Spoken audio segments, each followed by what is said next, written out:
Coucou, bonsoir. Est-ce que vous m'entendez? S'il vous plaît.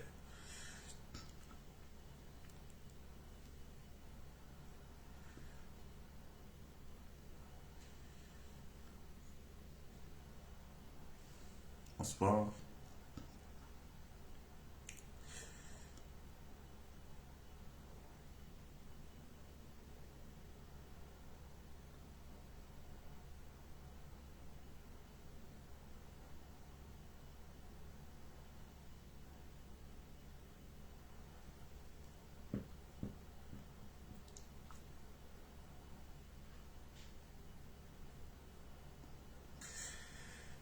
Bonsoir les amis.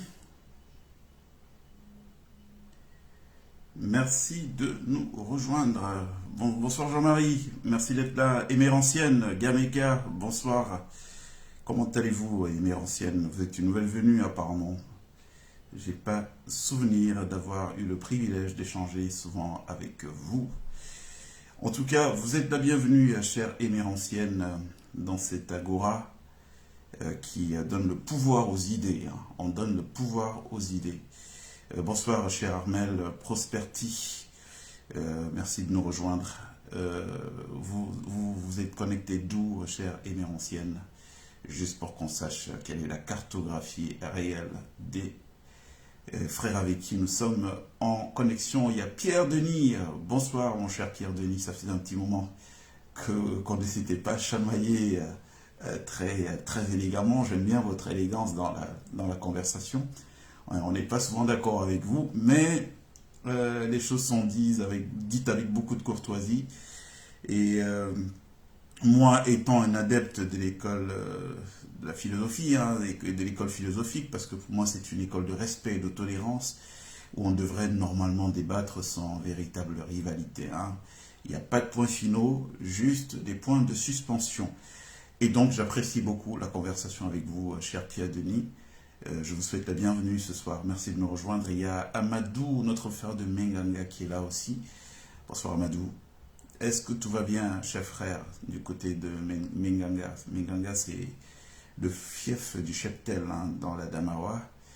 C'est le département qui est à la lisière entre l'Adamawa et l'Est Cameroun, hein, Garoua, Boulaye et tout le Saint-Fosquin.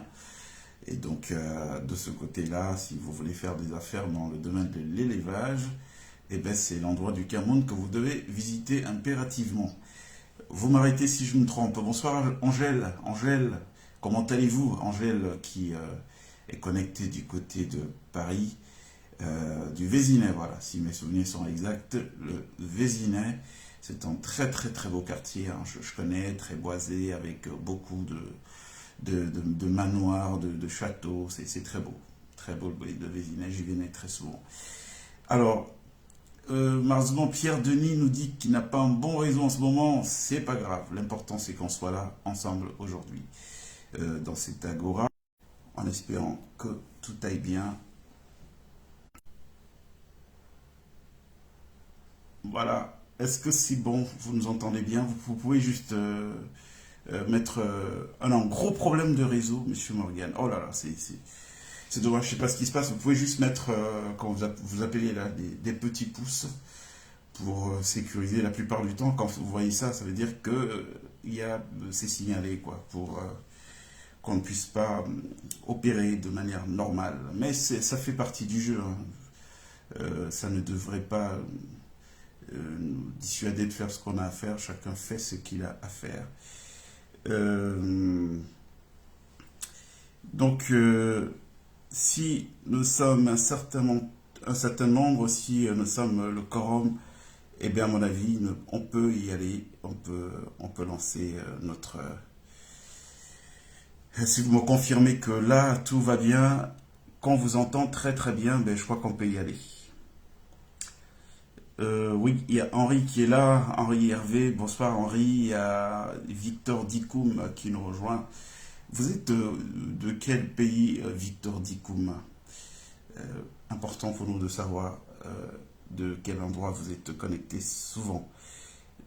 Hello, il y a l'Albanais de Sarajevo qui est là aussi, qui nous rejoint. Donc à mon avis, on va devoir partir. Dites-moi si on peut y aller déjà. Et puis, comme ça, on perd pas de temps. Hein, on a quoi? On a déjà grignoté pas mal de temps là. Alors, si tout est bon là-bas, côté technique, à votre niveau, dites-moi, et puis on y va. On gagne du temps. Ah, d'accord. L'Albanais qui nous suit depuis San Antonio, dans le Texas. San Antonio, c'est une collection de romans, un peu comme SAS, pour ceux qui sont férus du genre roman policier. Donc, vous êtes dans cette ville-là, la ville de San Antonio. Bon, on va y aller. Hélène Chebi est depuis Saint-Germain-en-Laye. Saint-Germain-en-Laye, c'est aussi une très très belle ville. C'est dans les hauteurs, très proche de Paris. Alors, on va devoir y aller, les amis, sans perdre de temps. Merci d'être là. Votre présence est toujours très gratifiante pour ce que nous faisons. Aujourd'hui, on va évoquer donc un certain nombre de sujets. Salut Isabelle, bienvenue. Les sujets que nous allons évoquer tournent autour, de cette plainte qui a été portée par un frère camerounais qui aujourd'hui est en train de se généraliser, Hervé-Henri Menot, contre 29 ministres du gouvernement camerounais, et puis le FMI, donc 29 ministres du gouvernement camerounais, et le FMI, donc en coaction, en complicité, pour détournement des fonds Covid. Et puis, autre chose que moi je qualifierais d'escroquerie. C'est-à-dire, vous avez des gens qui contractent des emprunts au nom du Cameroun et des Camerounais, des emprunts qu'aucun Camerounais n'a jamais vus, sauf que ces emprunts sont remboursés ensuite par les Camerounais. Donc, il y a des gens qui prennent des dettes au nom des Camerounais. L'argent, les Camerounais n'en profitent pas, ils gardent l'argent pour eux. Et puis, sauf que derrière, on fait rembourser les Camerounais. Donc c'est un truc trop gros que n'a pas voulu laisser passer Hervé-Henri Menot, qui est notre frère, notre compatriote camerounais, qui vit au Cameroun, et qui a donc esté en justice pour justement rentrer dans ses droits, parce que ce n'est pas normal ce qui se passe. Et aujourd'hui, coup de chance, il est rejoint dans sa dynamique par une série de plaintes qui sont en train de se mettre en place. Certaines ont été portées cette semaine, un peu partout dans le monde. Partant du fait que nous sommes dans quelque chose qui est assez gravissime, qui implique les autorités camerounaises au haut niveau, vous me direz qu'ils sont coutumiers du fait, mais pour la première fois, on a quelque chose d'assez exceptionnel. Cette chose exceptionnelle, c'est quoi? La chose exceptionnelle, c'est qu'il y a un rapport de la Chambre des comptes de la Cour suprême qui incrimine le gouvernement camerounais. Donc la Cour suprême du Cameroun a rendu un rapport qui atteste de manière irréfutable le détournement d'argent qui a eu lieu. Et normalement, à l'issue de ce rapport, et après que le président Biya a été saisi par M. Menot, les conséquences devraient être directes. C'est-à-dire qu'on devrait, mettre les 29 membres du gouvernement à la disposition de la justice camerounaise. De deux, tirer les conséquences politiques que cela implique. Ça veut dire au moins mettre en place un remaniement. Pourquoi le président? Mais parce que c'est lui le chef de la magistrature suprême. Et donc la démarche de notre frère Menot, elle est tout à fait normale. Et, sauf que jusque-là, c'est fin de non-recevoir. Le vieux, il est dans son dodo, habituel, à moins que ce ne soit un soutien implicite, ou plutôt même explicite, puisqu'il sera difficile de nous continuer à nous faire avaler que tout ce qui se passe au Cameroun se passe parce que le vieux, il est bon, mais ce sont ses collaborateurs qui ne le sont pas. Donc on va voir Hervé-Henri avec nous tout à l'heure, qui va intervenir pour nous dire vraiment le détail de cette affaire. Qu'est-ce qu'il en est? Où est-ce qu'on est, la stratégie collective que nous sommes en train de mettre en place sous sa direction. On va parler de la question de la carte d'identité. Il faut en reparler parce que cette affaire ne doit pas passer au Cameroun. On va reparler donc aujourd'hui. On va parler aussi de... Vous avez entendu parler d'un fameux concours lancé cette semaine par le ministre de la Santé du Cameroun. Un concours pour recruter 25 000 et poussières d'argent de santé, qui est une arnaque. Donc il faut qu'on le dise aux Camerounais de manière très claire, parce qu'on est sur des taux de constitution de dossiers qu'il frôle les 50 000, sachant ce qui se passe derrière, c'est-à-dire qu'il n'y a pas de recrutement qui soit garanti derrière.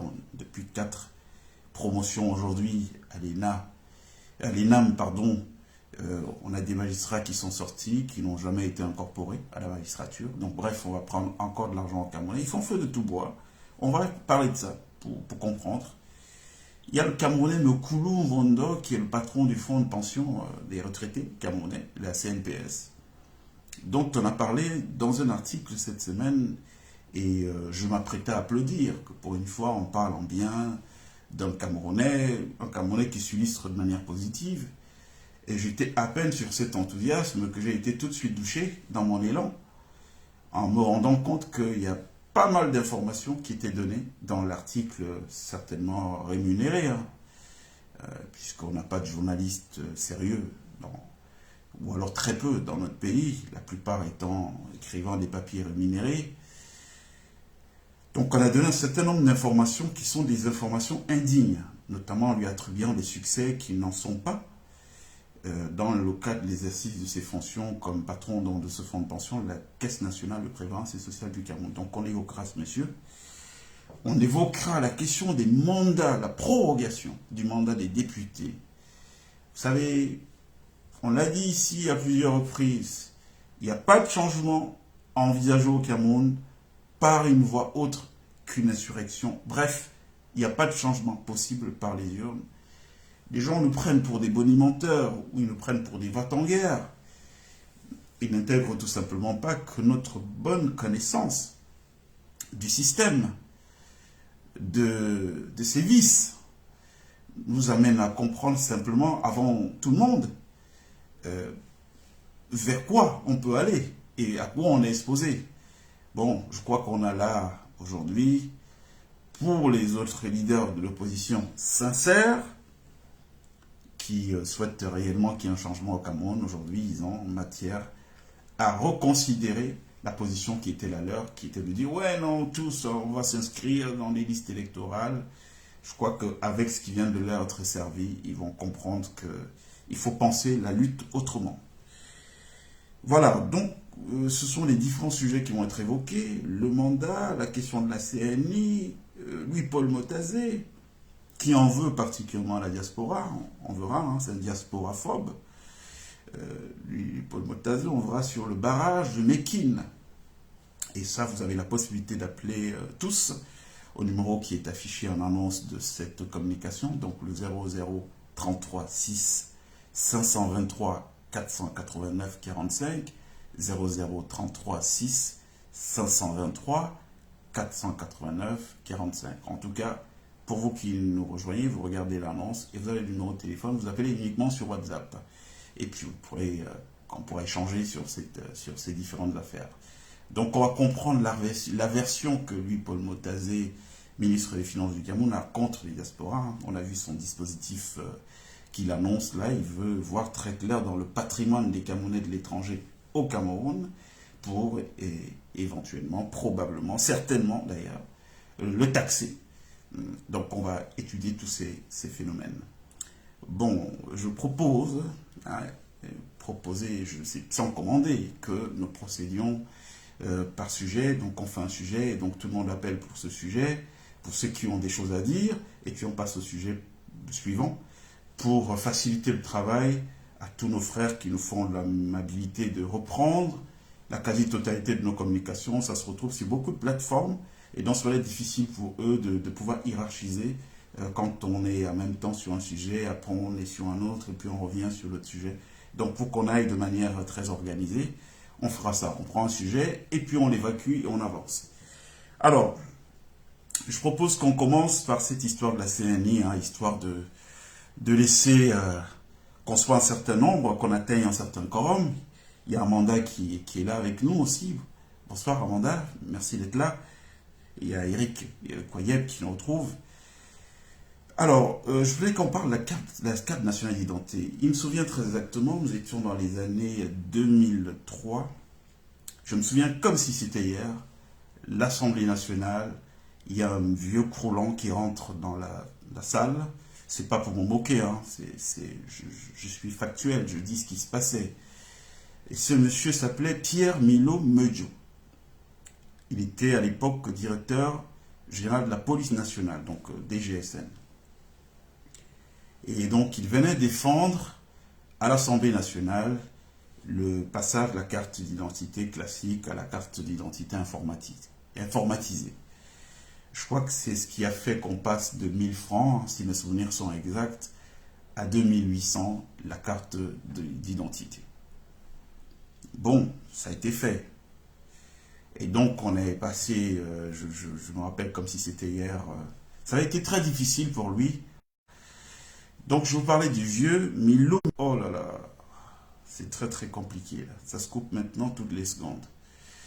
Le vieux Milo Meudjo est donc patron de la police nationale. Il arrive à l'Assemblée nationale pour défendre l'idée qu'on passe à la carte nationale d'identité informatisée. Donc on a un gap au niveau du prix. Je crois qu'on est passé de 1000 à 2800 francs. C'était très difficile parce que ce dernier avait été accidenté. Il a survécu miraculeusement à un accident d'avion. C'était un accident d'un avion de la police nationale, la DGSN, qui a eu une panne mécanique en haut, a raté son atterrissage plusieurs fois avant de finalement atterrir dans le terrain de sport du lycée de Nkoaban, à la sortie d'Yaoundé en allant vers l'est et le nord du Cameroun. Et donc il est sorti abîmé de cette affaire. Bref, pour rentrer dans la genèse de l'histoire, c'est avec lui donc qu'on passe à la carte nationale d'identité informatisée. Je vous parle des années 2003. Alors, donc de 2003 à 2024, il y a 21 ans. De 2003 à 2024, il y a 21 ans, où nous sommes aujourd'hui à 15 500 francs, le prix de la carte nationale d'identité. Donc on a fait des calculs, je crois qu'on est dans les plus de 1500% d'augmentation. Donc si on passe de 1000 francs à 15 500. Or, aucun revenu au Cameroun déjà n'est indexé sur l'inflation. Et aucun revenu au Cameroun n'a bougé. Pour justifier que peut-être les Camerounais se sont enrichis, donc comme ils ont plus d'argent, on peut plus les taxer. Alors, moi je veux bien faire un parallèle, parce que j'ai pris le temps de lire toute la littérature de ces gens-là cette semaine.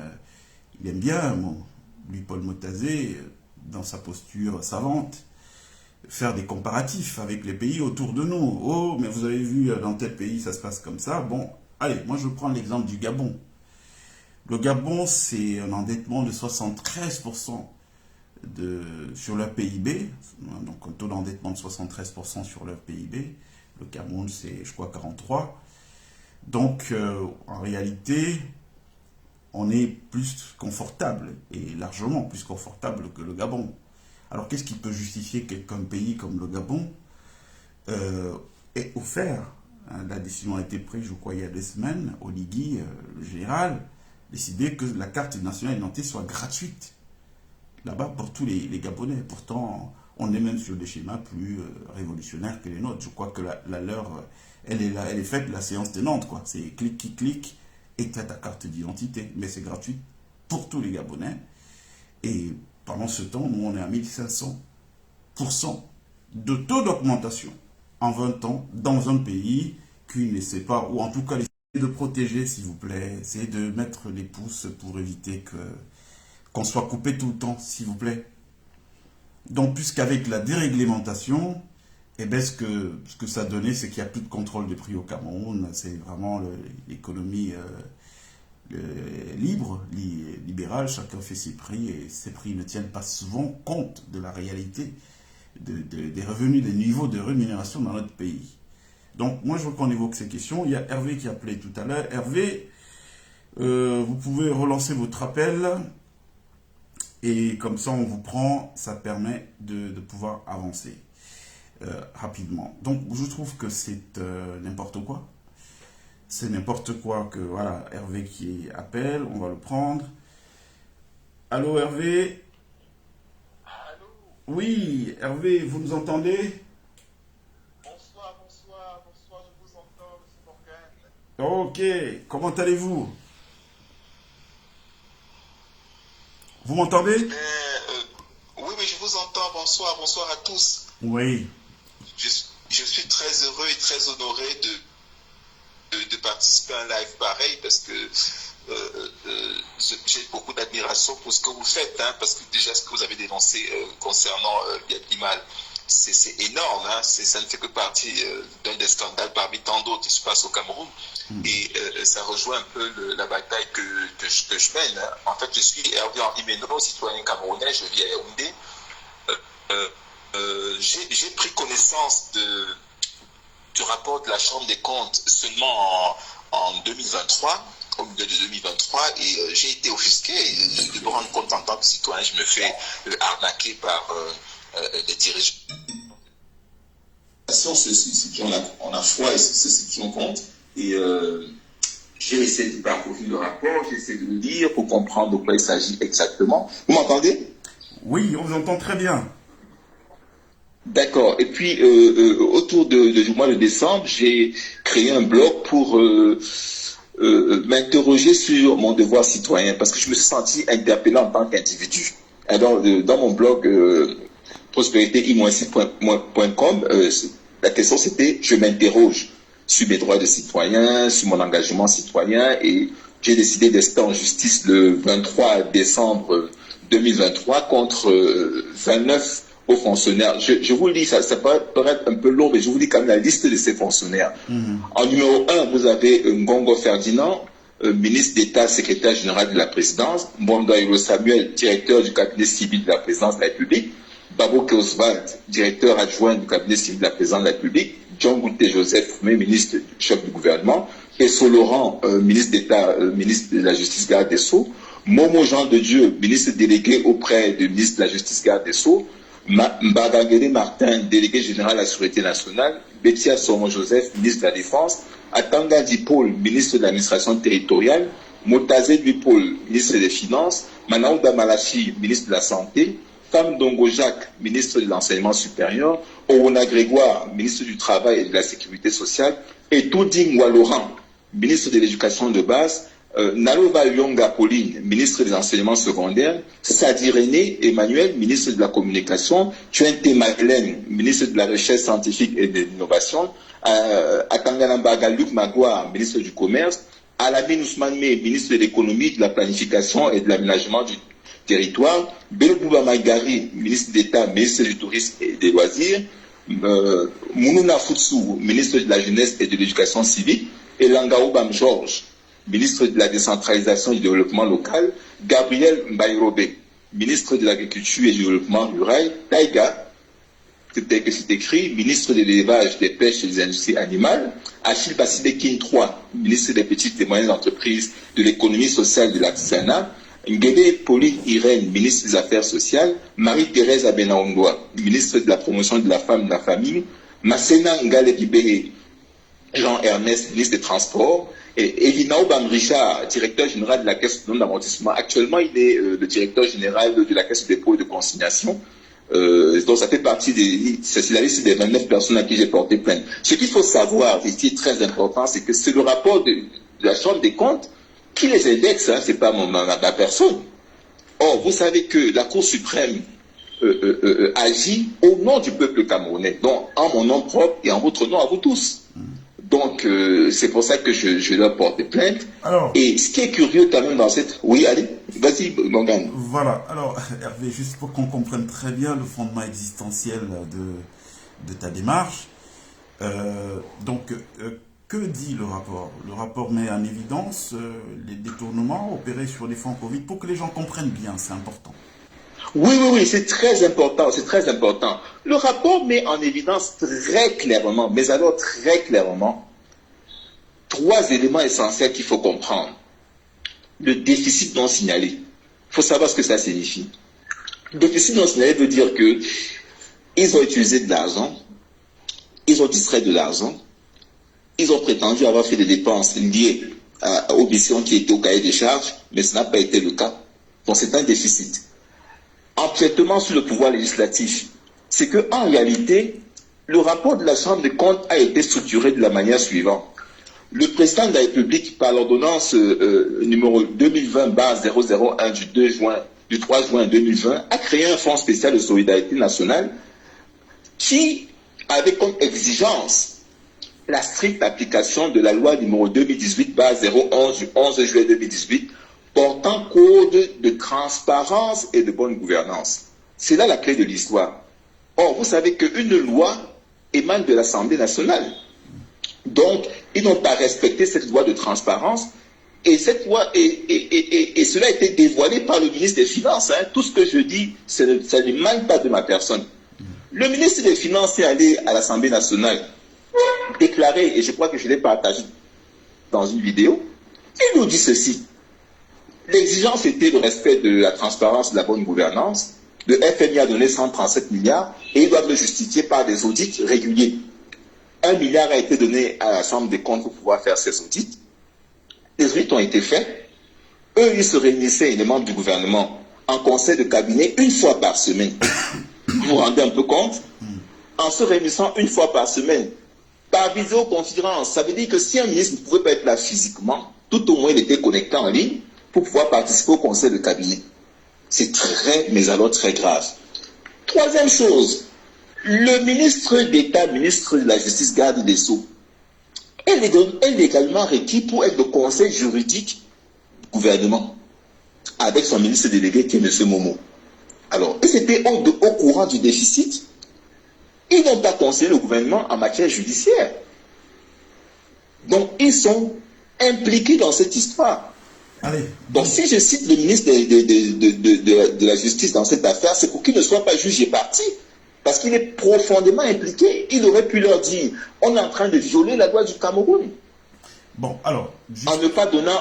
Oui, vas-y. Oui, alors juste pour que les gens comprennent très bien qu'on ne soit pas dans un dialogue d'initiés, parce que quand les gens entendent détournement, il faut bien qu'ils comprennent c'est quoi la nature du détournement. Ça veut dire que, déjà, est-ce que vous pouvez nous préciser que cet argent que le FMI a mis à la disposition du Cameroun n'était pas un don, mais un prêt, donc qui devait être remboursé?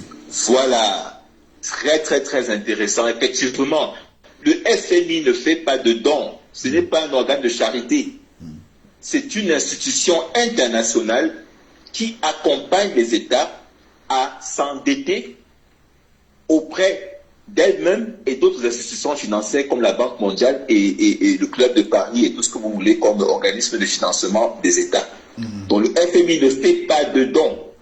Et cet argent a été... Voilà. Donc, dans le cadre du Covid, l'État du Cameroun sollicite le FMI pour que le FMI lui fasse un prêt pour répondre à la demande pressante que cette situation de crise a engendré.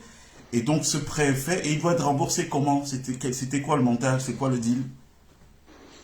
Je n'ai jamais dévoilé au grand public. Il faut des initiés pour savoir de quoi il s'agit. Toutes les augmentations que vous voyez qui ont suivi ce déblocage de fonds, vous avez vu, on le savait déjà, qu'il y aurait une augmentation du prix du carburant, qu'il y aurait une augmentation d'autres niches fiscales, telles que l'augmentation de tout ce qui est en train de venir, les taxes de la diaspora, les cartes d'identité, c'est la logique des institutions internationales, parce que ce qui les préoccupe, c'est le service de la dette. Il faut les rembourser. Il faut qu'ils soient remboursés à tout prix.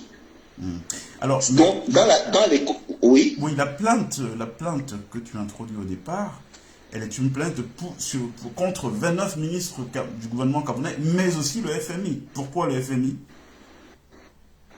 Parce que le FMI a commandité, commandé ce rapport de la Chambre des comptes. C'est un audit.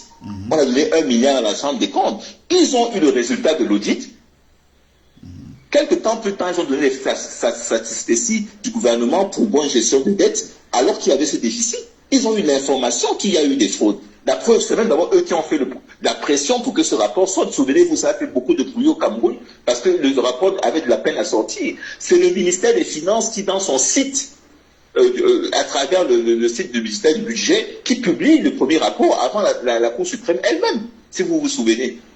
C'est ce qui s'est passé. Donc le FMI était au courant, puisqu'ils ont eu le rapport.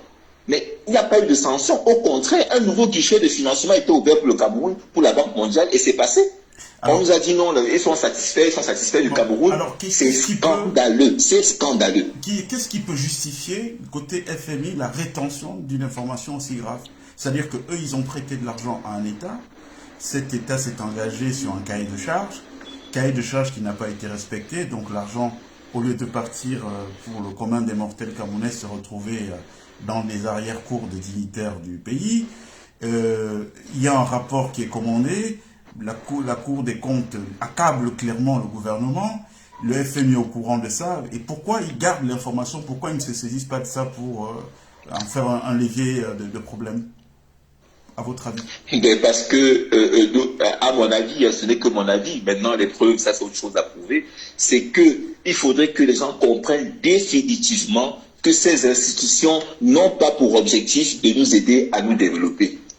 C'est de renforcer les pouvoirs en place, les maintenir là au détriment des peuples, et parce que ces personnes garantissent des emprunts pour lesquels eux ils ont des rétrocommissions et qu'ils permettent de plomber l'économie des pays. Alors, parce que ces endettements excessifs, qu'est-ce que ça nous apporte en fin de compte? On ne bénéficie pas de l'endettement et on doit le rembourser. Ce sont les générations futures qui doivent le rembourser avec des augmentations de gauche à droite qui grèvent tous les jours. Alors, Henri, j'aime beaucoup l'explication que vous avez. Vous savez, il faut être pédagogue pour ce que nous sommes en train de faire. Il faut que les gens comprennent très bien. Ça veut dire quoi? Ça veut dire qu'en fait, le FMI opère un peu comme des courtiers d'assurance, mais eux, c'est des courtiers de la dette. Et, ils ont intérêt, en réalité, un intérêt personnel quand ils vont donner une dette dans un pays comme le Cameroun. Donc, à la limite, qu'ils sachent auparavant que cette dette, le pays n'a pas les capacités de rembourser directement parce que ce sera mal utilisé, ils s'en foutent un peu, quoi. C'est ça? C'est exactement ça. Et le Cameroun n'est pas le seul à le subir. Ce n'est même pas l'Afrique qui est la seule à le subir. C'est une problématique mondiale. Si vous vous souvenez, dans les années entre 2000 et 2010, il y a eu un scandale comme ça dans un pays nordique où le peuple a refusé de rembourser cette dette. Ils sont allés jusqu'à un référendum pour refuser de rembourser cette dette parce qu'ils disent mais on a contracté une dette dont on n'a pas été bénéficiaire et comment vous voulez qu'on la rembourse? C'est parce que les Africains ne se cultivent pas, ils ne s'intéressent même pas à la chose publique. Chacun est dans son petit truc, je m'occupe des petites affaires, je vais voir mes enfants grandir, mais ils ne comprennent pas que c'est un défi collectif que nous avons. Ces endettements excessifs qui permettent au système de se maintenir en place parce qu'ils savent qu'ils ne tiennent pas leur pouvoir de nous, mais de ces institutions financières. Voilà pourquoi les augmentations marchent très bien. Et ça marche comme ça depuis, souvenez-vous, au début des années 2000, lorsque la Banque mondiale nous a fait une pression incroyable sur la dette extérieure et la dette intérieure. C'est elle qui a géré cette histoire. Il fallait nous endetter. On nous a mis dans des programmes d'ajustement structurel qui ont un non-sens sur le plan économique. Mais on les a validés. Vous vous rendez compte? Ce sont nos pays qui sont plombés avec la complicité de nos dirigeants qui ne sont pas là pour nous. Parce que si c'était là pour nous, ils auraient dit au FMI, stop it. Alors, il y a Solange Guénin qui nous rejoint à l'instant. Elle dit qu'elle est en retard. Alors, je vais juste faire un petit récap pour tous ceux qui nous retrouvent là, pour qu'ils comprennent très bien la thématique, la problématique qui est évoquée. Il se trouve que pendant la période Covid, l'État du Cameroun a recours au FMI pour un emprunt. Ils font un emprunt de 137 milliards. Le but de cet emprunt, c'est d'aider le Cameroun à tenir le choc. Donc le Cameroun et ses populations à tenir le choc, l'onde de choc du Covid. Sauf que cet argent, qui a été effectivement prêté par le FMI, n'est jamais arrivé dans la poche des Camerounais lambda. En tout cas, n'est pas allé à l'usage qui était de faire profiter aux Camerounais lambda de toutes les secousses induites par la question du Covid. Et comment on le sait? Mais on le sait par l'action du gouvernement encore, parce que le FMI, certainement pour ses cahiers de compte, commande un audit pour dire, bon allez, on vous a prêté cet argent, comment on l'avait utilisé. Donc il mandate C'est la Cour pour voir est-ce que vous m'entendez. Oui, ça essaie d'être coupé. Ça essaie Oui, d'être coupé. Vous m'entendez? oui, Morgan, on t'entend. Voilà. Donc c'est la Cour des comptes maintenant qui rend un rapport qui montre le détournement énorme des sommes liées à cela. Sauf que ce qui devrait être un scandale, devrait soulever l'indignation complice de cette force, si je résume bien, C'est clair. si je résume bien mon cher Hervé. Allô? Une chose qui est très importante, c'est que si vous... Oui, vous m'entendez? Oui, on vous entend, on vous entend. Voilà, je vais rajouter quelque chose qui est très important. De manière technique, pour que le tribunal de première instance de ce juge ne se constitue pas incompétent, je ne porte pas plainte contre le détournement des deniers publics, si vous avez remarqué. Sinon, on va nous coller le fait qu'il y a le tribunal criminel spécial. Vous voyez ce que je veux dire.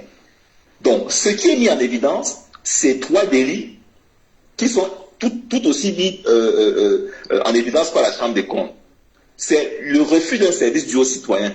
C'est-à-dire quoi? La Chambre des comptes dit quoi dans son rapport? Elle dit qu'elle a demandé à un moment donné à ce chef de département ministériel des informations comptables sur la gestion des budgets que chacun d'eux a reçus. Ils ont jonglé, ils ont tourné la Chambre des comptes, ils n'ont pas fourni les informations à temps pour pouvoir produire le rapport. C'est ce que j'entends par refus d'un service dû. Ça correspond à l'article 148 du Code pénal camerounais. Parce qu'on a droit à l'information. À travers la Chambre des comptes, elle avait droit à l'information publique.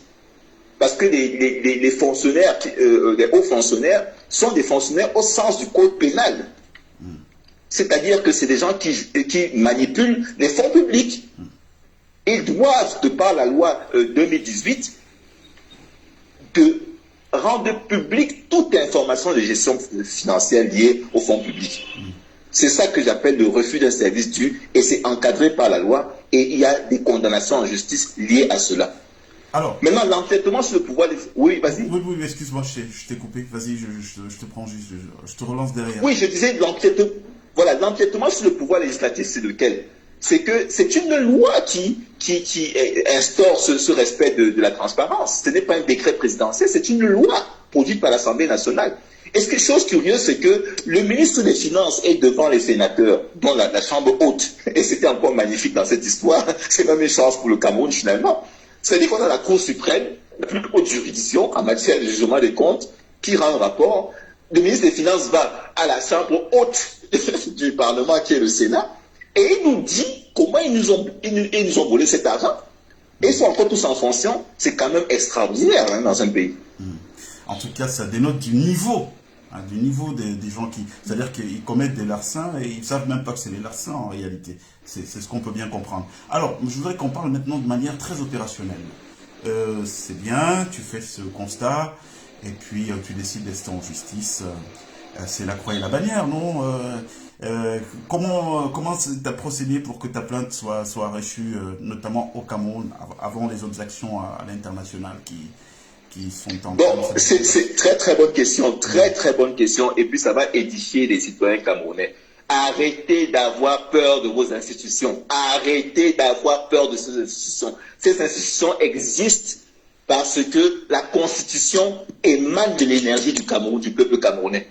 C'est la Constitution qui donne le pouvoir au chef de l'État de nommer aux emplois civils et militaires, dont la Constitution est au-dessus du chef de l'État.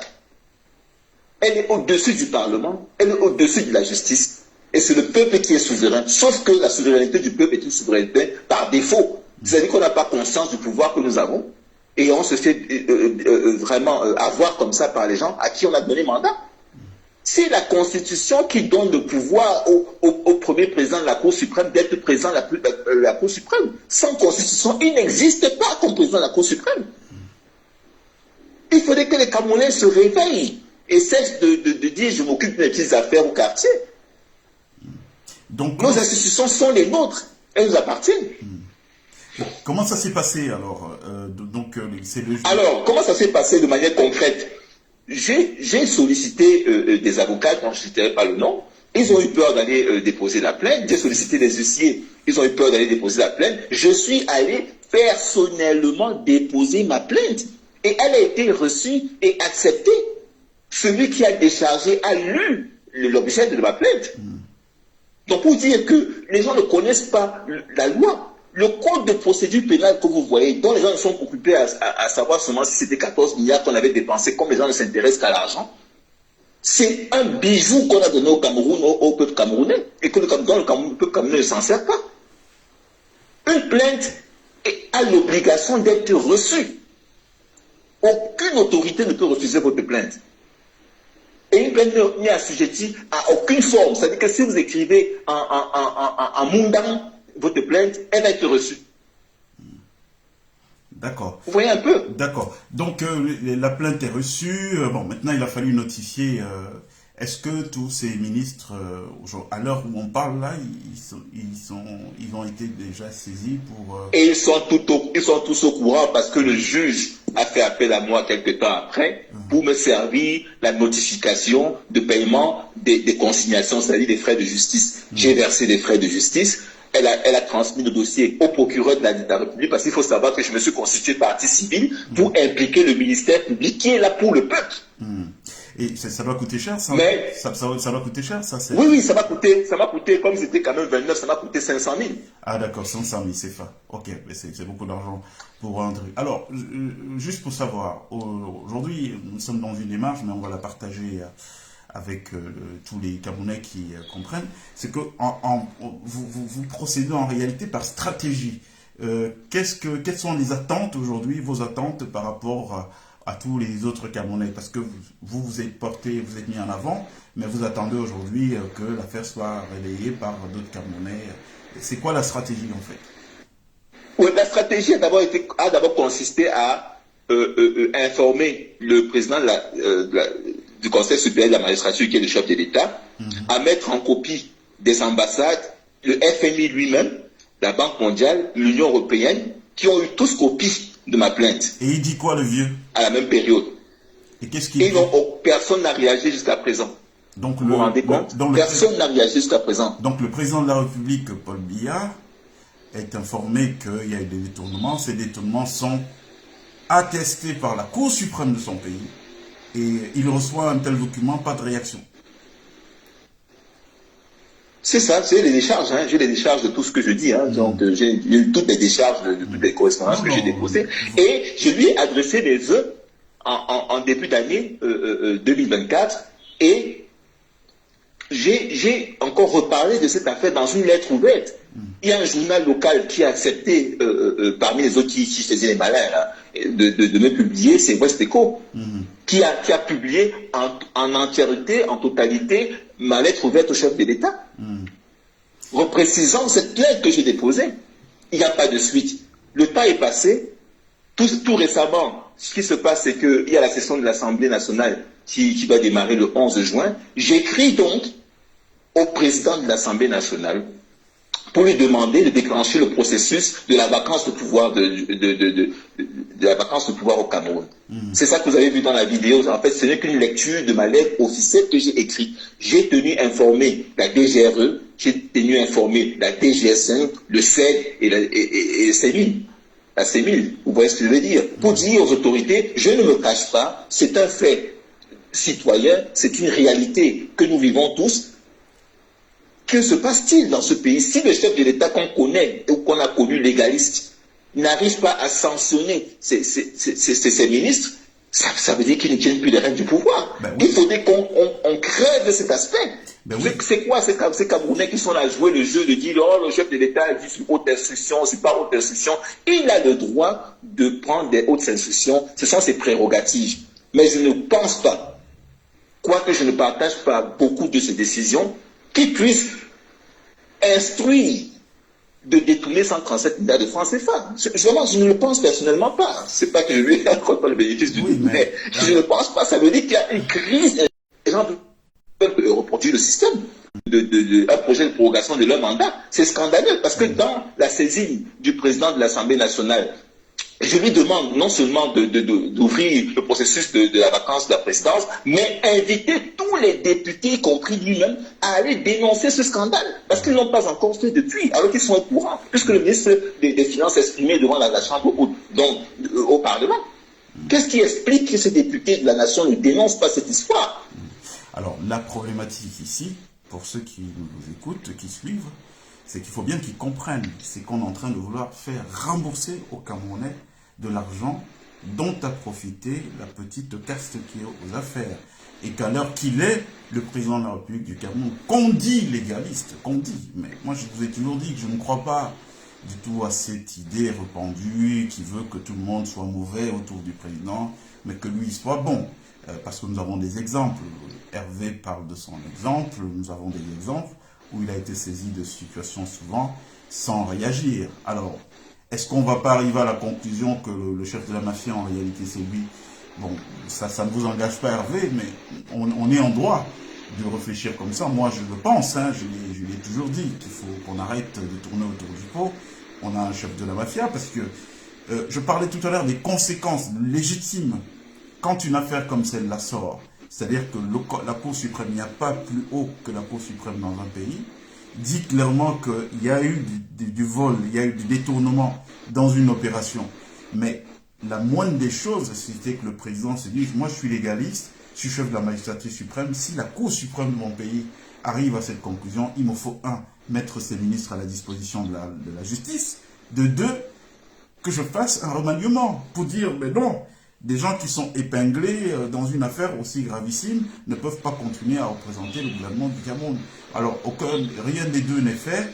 De toute façon, nous, c'est pas sur eux qu'on compte pour faire ce qu'on a à faire, mais je pense que la démarche qui est la vôtre est une démarche qui est salutaire. Ça montre qu'il y a des gens prêts à mouiller le maillot. Alors, ça ne doit pas plaire beaucoup au Cameroun, cher Henri Hervé, la démarche qui est là. Non, certainement, ça ne plaît pas, mais voyez-vous, le pays nous appartient à nous tous. Hein. Il faut enlever cette idée de que c'est leur bombeau, c'est leur histoire, c'est de la fumisterie. Hein. Du point de vue de la loi, ils ne peuvent même pas la broncher. Excusez-moi de dire ça un peu de manière un peu sauvage. Ils ne peuvent pas broncher. Pourquoi? Parce que j'ai saisi la Cour suprême, j'ai saisi le bâtonnier. Vous vous rendez un peu compte? Au barreau. Les avocats sont au courant. Quel est l'avocat qui a déposé une plainte? Je leur ai écrit, le 23 février, pour signaler au barreau de m'accompagner dans cette démarche. Nous sommes aujourd'hui en juin, il n'a pas réagi. Je lui ai réécrit. La gravité. Essayez de mettre les pouces, s'il vous plaît, pour nous permettre de gérer cette histoire de signalement. Sinon, ça va rendre un peu laborieux ce que nous sommes en train de faire. Donc, Henri, qui a saisi aussi donc, le bâtonnier, les avocats, personne ne veut se mouiller au Cameroun. Quand je vous disais que le Cameroun n'est plus en état. Je sais pas ce qui se passe. Ah, d'accord. Oui, mais moi, je vous entends parfaitement. Ouais. Alors, je disais que le 4 juillet, oui, j'ai saisi de nouveau le bâtonnier, lui demandant son engagement citoyen relatif à cette histoire. Et je précise dans ma correspondance, par votre voix, j'invite également tous les avocats inscrits au barreau à déposer individuellement ou collectivement via le barreau leur lettre de dénonciation en leur rappelant qu'il serait judicieux que les avocats au barreau se mettent à l'abri des peines de l'article 71 du Code pénal relatif aux dispositions 2, 3, 4, 5 de l'article 135 du Code de procédure pénale. Qu'est-ce que cet article dit? Il faut que les Camerounais le sachent. Parce qu'aujourd'hui, notre détermination à faire régner la loi de la République sur tout le monde est un impératif pour notre paix sociale. Alors, l'obligation d'aviser directement et immédiatement soit le procureur de la République, soit tout officier de police judiciaire administratif de la localité. Ça veut dire que à Douala Premier n'a pas besoin de venir à Yaoundé pour déposer sa plainte. Il va chez le sous-préfet et le fait. Et le sous-préfet le transmet au procureur de la République.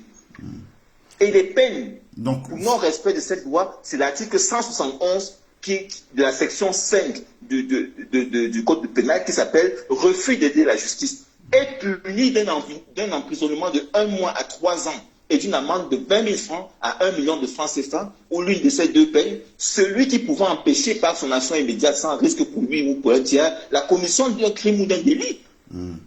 Donc, les avocats au barreau ont l'obligation de nous déposer cette plainte-là.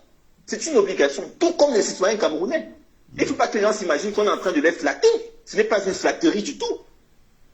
C'est un devoir citoyen de dénoncer une infraction. Ok. Et oui, cher Hervé. D'accord. Alors, donc, vous avez la possibilité de revenir tout à l'heure. Je crois qu'on va donner la possibilité aussi aux autres de réagir. D'intervenir. Et de vous poser des questions. Et dans le cadre de ces questions, vous pourrez revenir apporter. Merci beaucoup pour la disponibilité. Merci beaucoup. Non, mais vous restez avec nous, donc il n'y a pas de problème à ce niveau. Il y a Kléber qui dit d'ailleurs que le FMI tient des sessions live sur LinkedIn régulièrement avec une audience internationale. On en parle après, Hervé Morgan. Ok, il n'y a pas de problème, ma chère Kléber. D'accord. Donc il n'y a pas de problème. Tous ceux qui sommes là, si vous avez des questions pour Hervé, vous pouvez poser des questions et puis bon, il vous donnera une suite à cette question. Donc, on se dit à tout à l'heure. À tout de suite, mon cher. À tout à l'heure. À tout à l'heure, Morgane. Merci beaucoup. Voilà, vous avez entendu cette affaire sordide qu'on a commencé à évoquer la semaine dernière, cette plainte. C'est d'ailleurs une démarche qui est très originale, parce que la problématique que nous avons au Cameroun, c'est que nous périssons faute de connaissances. Il y a tous des dispositifs qui sont là, mais qui ne sont pas toujours employés. Pourquoi? Parce que la gouvernance travaille à maintenir le gros des populations dans l'ignorance. Et l'une des méthodes qu'ils utilisent, je vous en parle souvent ici, c'est de gouverner par la diversion, c'est de vous mettre toujours en dessous de la ceinture des histoires sordides qui vous aspirent toute l'énergie et vous évitant de concentrer cette énergie, de consacrer cette énergie au vrai sujet. Donc là, on a quelque chose que on est en train de travailler.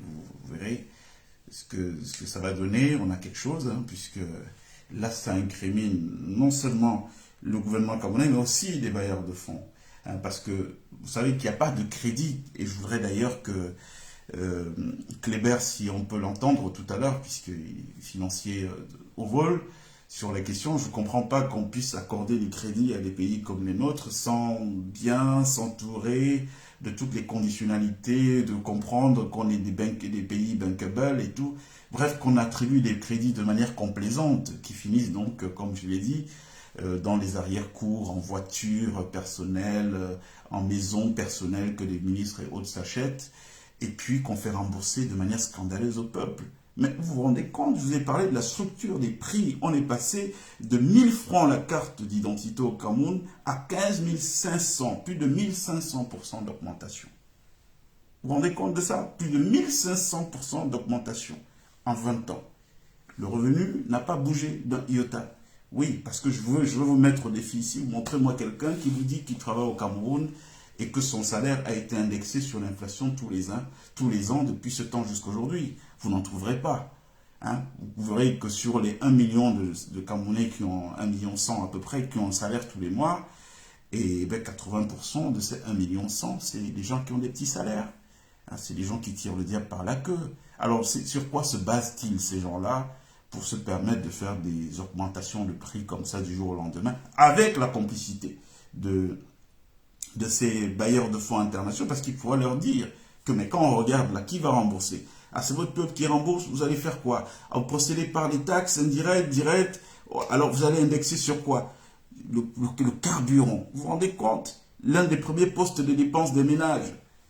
Les transports, vous allez indexer sur ça, les gens gagnent combien? Mais une dette comme celle-là, si je suis analyste de ce crédit, d'office, je vous dis non, c'est pas tenable, c'est même inhumain. D'où espérons-nous que les gens vont tirer des fonds pour payer des conneries, surtout des choses qui n'apportent rien de concret. Rien de concret. L'argent de Covid, tout ça, a aidé qui au Cameroun? Un matin, on nous a dit non, le président de la République a fait un don d'1 milliard pour l'ensemble des Camerounais. Quand on a fait le calcul, à l'époque, on partait sur la base de on est 25 millions, ça faisait à peu près 40 francs CFA par Camerounais, en réaction à l'affaire du Covid. Donc 40 francs CFA par Camerounais en réaction à l'affaire Covid. C'est insultant. On va prendre quelqu'un d'autre qui appelle Kléber. Oui, allô, Kléber? Allô, Kléber? Oui, allô, bonsoir tout le monde. Oui. Bonsoir Morgane, bonsoir Hervé. Je ne sais pas si tu peux te connecter là. à cet appel, ou alors si tu veux que je le fasse. Oui, mais vas-y, il va comprendre. Comme ça permet à d'autres personnes de pouvoir réagir aussi derrière. Oui, merci encore pour ce que tu fais, Morgane, mais vraiment merci. Pour revenir à ce que tu disais tout à l'heure, et je vais citer Thiam Tidiane, l'ancien PDG de Crédit Suisse et de Prudential. Il vous dira que, surtout pour nos pays, c'était absurde que nous on se réfère au FMI pour des besoins de financement. Et on le fait justement, pourquoi? Parce que le capital local trouve que le risque, il n'est pas bon à prendre. Et pourquoi il n'est pas bon à prendre?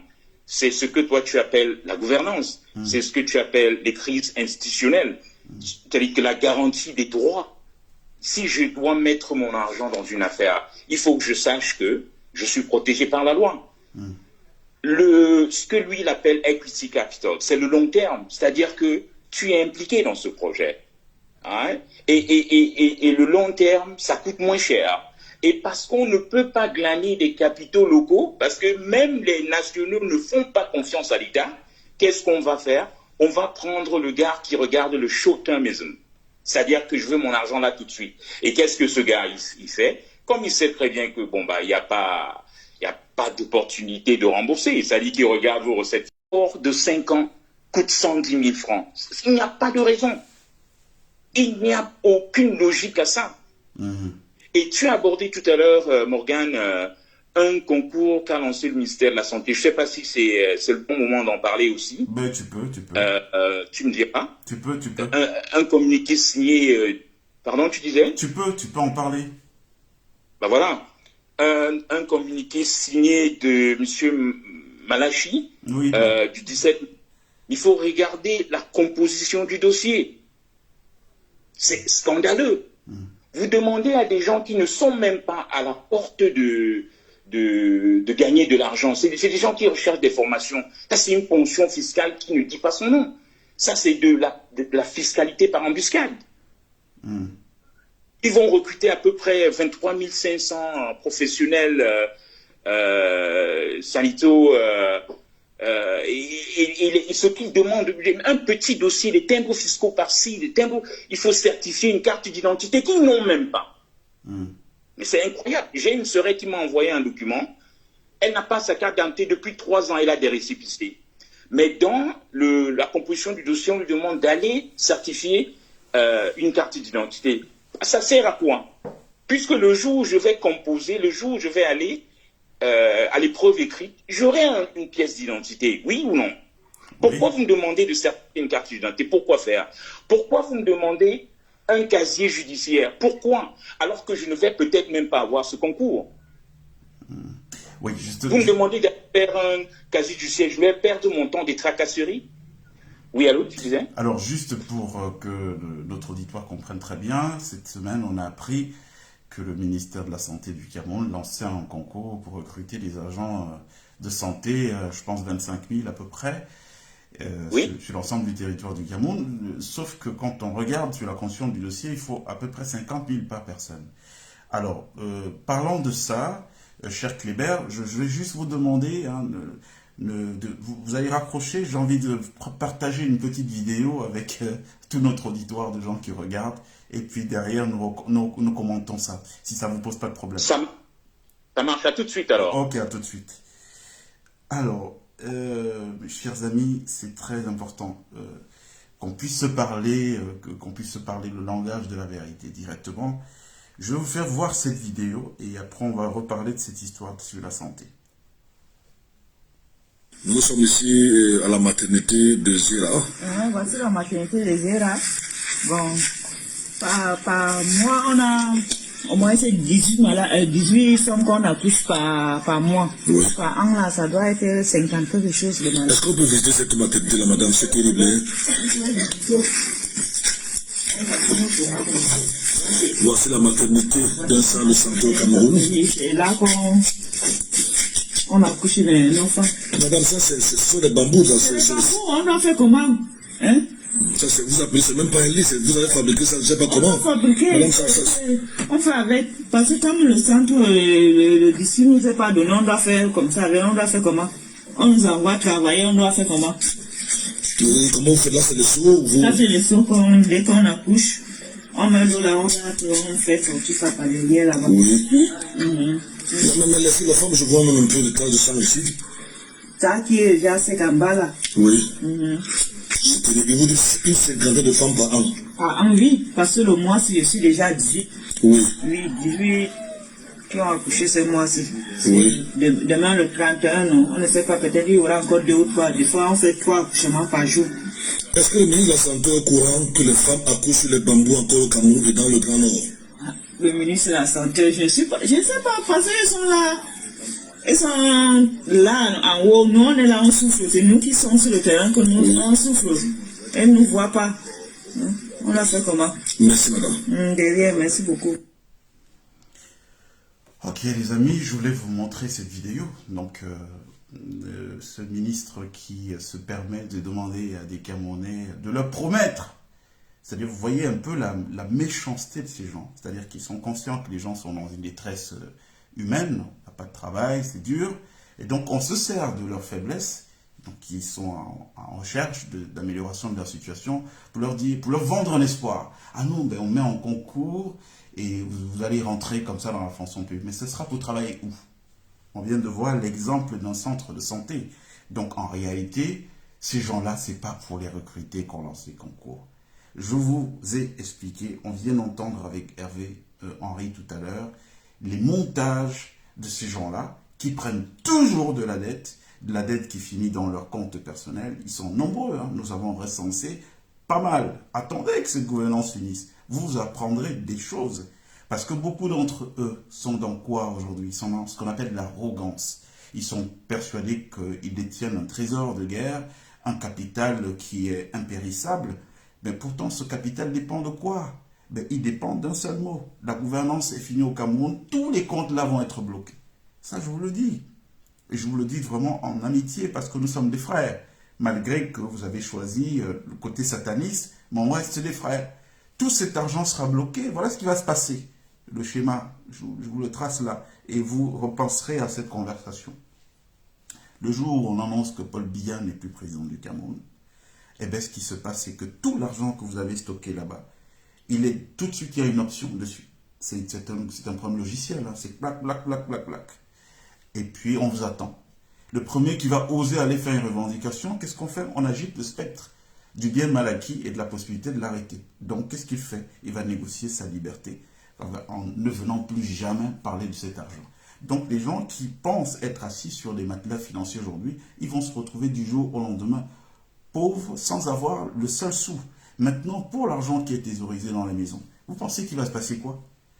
Que tous ces gens qui sont humiliés, qui sont utilisés de manière inhumaine et qui vous servent de personnel de maison et machin, vous pensez que c'est des amis? Ce n'est pas des amis. Ils auront le temps de prendre leur revanche. Donc moi je dis, et je le dis vraiment en toute amitié, parce que je vois un peu sur quoi sont assis ces gens-là. Ils pensent qu'ils sont sur un succès éternel. Les choses ne pourront jamais changer au Cameroun. Nous avons la gouvernance, nous maintenons la barre dans la direction qu'on veut. Après Biya, ça va être Biya. C'est ce qu'ils disent, hein, ils se disent entre eux. Mais j'ai pitié parce que c'est des gens qui n'ont jamais expérimenté la perte de pouvoir. Renseignez-vous chez les autres. Hein? Allez voir les Kadhafi. Le pouvoir au Cameroun n'était pas plus solide que celui de Kadhafi. Allez poser des questions à Mobutu. Le président Biya serait bien inspiré de le faire si Mobutu était en vie, puisque c'était l'un de ses parrains spirituels, appelons ça comme ça, et tout. Posez des questions aux autres. Ce que c'est la perte du pouvoir. Quand on perd le pouvoir, tout s'arrête. Ceux qui comptent sur les doubles nationalités qu'ils ont pris à gauche et à droite, dans l'idée que dès que ça change, et puis ils vont prendre les passeports de... Non, on vous connaît tous, les gars. Nous avons une liste de qui est qui fait quoi, qui a géré. Personne ne sortira avec une nationalité étrangère du Cameroun dans l'idée que non, je change, je retourne ma veste. Regardez Sylvia Bongo. Vous avez vu qu'à un moment donné, elle a brandi la possibilité que non, elle était une Française et qu'au nom de Française. Mais où est-ce qu'elle est? Pourquoi la France n'intervient pas pour la sortir des géoles à Libreville, mais personne n'interviendra, les gars. Et même ceux qui réussiront à partir avant et tout, mais quand ils vont arriver dans une société qui est essentiellement matérialiste, déshumanisée, et qu'on leur annonce que, ah non, tel compte, vous ne pouvez plus avoir accès à ce compte, dans tel compte, vous ne pouvez plus avoir accès à ce compte, et donc ils se retrouvent, vous allez vivre comment en Europe, en exil, sans argent? Comment vous allez vivre? Et vous allez vivre dans une Europe où il y a d'autres Camerounais qui sont là-bas, qui vous connaissent, parce que de toutes les façons, on tient les comptabilités. Donc c'était pour dire quoi? Pour revenir à la question de ce concours lancé donc par le ministre de la Défense, le ministre de la Santé, pardon, qui en réalité est une grosse arnaque gouvernementale encore organisée. C'est-à-dire qu'ils ne sont pas rassasiés avec l'histoire de la carte d'identité qui vient de sortir, ils cherchent l'argent par tous les moyens. Par tous les moyens. Donc vous allez en voir des comme ça, mais plein dans la gueule là, tous ces jours-ci. Donc il n'y a jamais de concours. C'est pour travailler où? Pour travailler dans ce qu'on a vu là tout à l'heure. Pour 25 000 personnes. On a là un centre de santé, monsieur Manawuda Malachi. Bon, écoutez, moi je pense d'ailleurs que lui c'est un épiphénomène. C'est un petit jeune qui vient de rentrer dans l'affaire. Donc c'est pas à lui même de répondre de ça. Moi je parle directement aux personnes qu'on doit incriminer. Donc au président de la République du Cameroun, quand il voit ça, voilà un centre de santé en 2024 au Cameroun, et puis se permettre ces gens-là de tromper les Camerounais, de venir mentir, de dire aux gens on va vous recruter, venez avec 25 000 candidatures, et le dossier c'est 50 000 francs. Mais vous vous rendez compte du niveau de méchanceté de ces gens? Mais en fait, c'est ça le fonctionnement des satanistes. Le sataniste, il se sucre du sucre des gens, hein, du sang, de la sueur, de l'énergie des gens. Donc ça sera comme ça tant que ces gens sont au pouvoir. Il ne faut vraiment rien espérer d'eux. Il ne faut pas espérer qu'il y ait un changement quelconque. Donc moi, l'appel que je voulais lancer aujourd'hui à tous ceux qui nous suivent, c'est qu'ils comprennent qu'il ne faut pas participer à ces conneries. Il n'y aura aucun changement dans le bien sous la direction, sous la gouvernance des gens qui sont là. S'ils pouvaient faire quelque chose de bien, ça aurait été fait depuis 42 ans. Mais on est passé de l'homme lion aux grandes ambitions, aux grandes réalisations, à machin, tout ce que vous voulez là. Il y a eu quoi comme changement dans la vie des Camerounais? Rien. On va prendre quelqu'un d'autre au téléphone. Oui, allô Armel? Oui. Alors? Bonsoir à tous. Bonsoir. On vous écoute. Alors, je voulais rebondir sur ce que vous avez dit tout à l'heure. Enfin, il y a déjà eu deux sujets d'aborder, c'est-à-dire le Covid-Gate et puis le scandale de la maternité moyenâgeuse archaïque dans notre pays au 21e siècle. On est en 2024. Donc, c'est complètement indigne, c'est-à-dire c'est inimaginable. Non seulement, il n'y a même pas, c'est-à-dire il n'y a même pas le minimum. Et ces femmes accouchent dans quelles conditions d'hygiène? À quoi est-ce qu'elles sont exposées? On croyait qu'on avait tout vu déjà avec l'école sous l'arbre dans le Grand Nord aussi. Et ça, en fait, ça c'est juste des signes. Des signes parce que si on va à l'est ou au fond dans les villages du centre et tout, on va avoir encore des perles. Des perles qui indiquent vraiment le résultat de la malgouvernance, de l'incompétence et de la méchanceté de ce régime satanique. Oui, ces gens n'en ont rien à cirer. Ils s'en foutent. Tout l'argent qu'ils essayent de capter, de récolter par toutes sortes de taxations, oui, de gauche à droite, cet argent, c'est pour les nourrir à nouveau. C'est des ogres insatiables. Parce que quand ils auront taxer encore les Camerounais et que les Camerounais vont plier les chines et payer encore, ils vont à nouveau détourner cet argent et trouver d'autres pichenets pour revenir encore dépouiller les mêmes. Donc, moi je pose la question, pendant que tout ceci se passe, où est l'opposition camerounaise? Où est l'opposition? Où sont les médias? Est-ce que tous les médias au Cameroun sont vendus vraiment à ce système? Hein? On ne comprend pas. Donc, on se demande pour qui roulent ces gens. J'étais un peu interloquée tout à l'heure quand Hervé Meno a dit qu'il a sollicité des avocats pour aller déposer sa plainte et que des avocats, des juristes, des spécialistes du droit Ils ont peur. Ils ont peur de faire face, ils ont peur de soutenir un citoyen camerounais qui a pris son courage à deux mains pour revendiquer ses droits et aller déposer une plainte. Franchement, je ne sais pas dans quoi est-ce qu'on a embrigadé le Camerounais, mais on est dans quelque chose qui est très, très, très grave. C'est gravissime.